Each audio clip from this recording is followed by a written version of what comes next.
This story is based on real events, but what you believe is entirely up to you. Let's begin.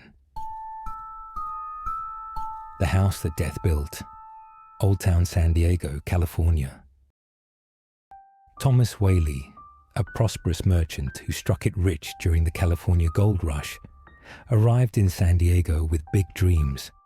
He built a grand 2-story Greek Revival home on a plot of land in the heart of the budding town. Made from bricks fired in his own yard, the house was a marvel. Mahogany furniture, rosewood accents, costing a fortune at $10,000. Thomas called it the finest residence within 150 miles. But there was a shadow over the land. Just 4 years earlier, in 1852, a notorious horse thief named Yankee Jim Robinson had been hanged there. His execution was botched. Jim was so tall his feet dragged on the ground as he slowly strangled to death. Thomas Whaley himself witnessed the hanging, yet he pressed on, undeterred by local warnings that the site was cursed. The Whaley family moved in with high hopes. Thomas, his wife Anna, and their growing brood. For a time, the house bustled with life. It wasn't just a home. It became San Diego's first commercial theater, the county courthouse, and even a general store. Laughter echoed through the halls. Business thrived. Then, the tragedies began. In 1858, their infant son, Thomas Jr., just 18 months old, fell ill with scarlet fever. He died in the upstairs bedroom, his tiny cries fading into silence. The family was devastated, but the house seemed to absorb the grief, holding it close. More losses followed. Fires ravaged their businesses, first in San Francisco, then in San Diego. An earthquake in 1868 shook their world, forcing a temporary move. But they returned, determined.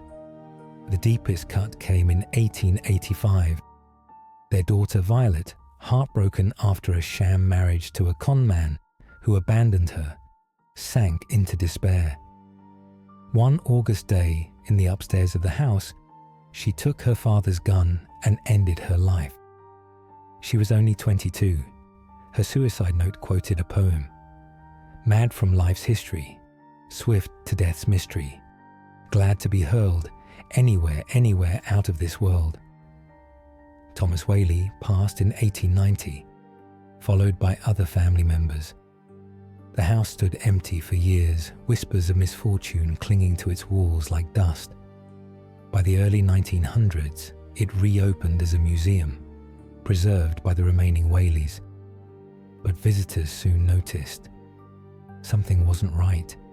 Heavy footsteps echoed on the stairs when no one was there, slow, deliberate, like a tall man dragging his feet. Many believe it's Yankee Jim, reliving his final moments. Guests report a tightening in their throats, a choking sensation, especially under the parlor archway where the gallows once stood. Then there are the children.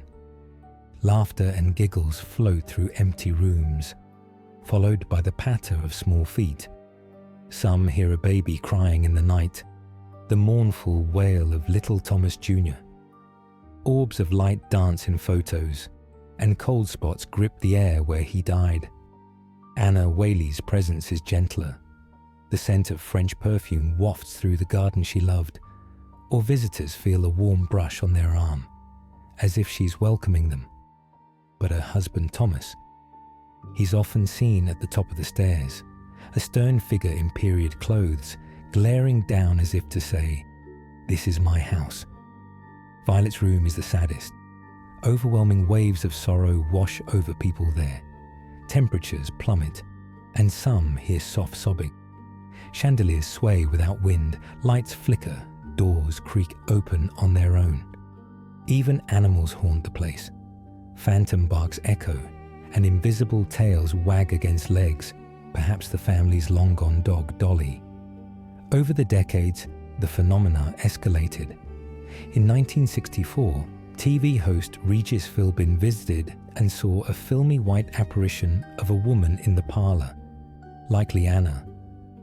Paranormal teams from shows like Ghost Adventures have captured EVPs, voices saying no when asked if they're happy, or grunts and whispers in empty rooms. And it's not just history. Reports continue today. In 2024, during an after-hours investigation, a group snapped a photo showing a shadowy figure in the window. In 2025, visitors on tours reported doors slamming shut behind them, and one woman felt an icy hand on her shoulder. Reports from BuzzFeed, Unsolved Mysteries, and even Ghost Files, they've all documented the unrest. Life magazine once called it America's most haunted house, and for good reason. The spirits seem trapped, replaying their pains. Is it the cursed land, the accumulated grief of the Whaleys, or something darker, drawing energy from the living? Whatever it is, the Whaley House still stands, inviting the brave to step inside. So, what really lingers in those shadowed halls? Ghosts of a tragic past, or echoes that refuse to fade? Tell us your thoughts in the comments. And if you enjoy content like this and would like us to make more, please like and subscribe so we know that you do. Until next time. Stay spooky.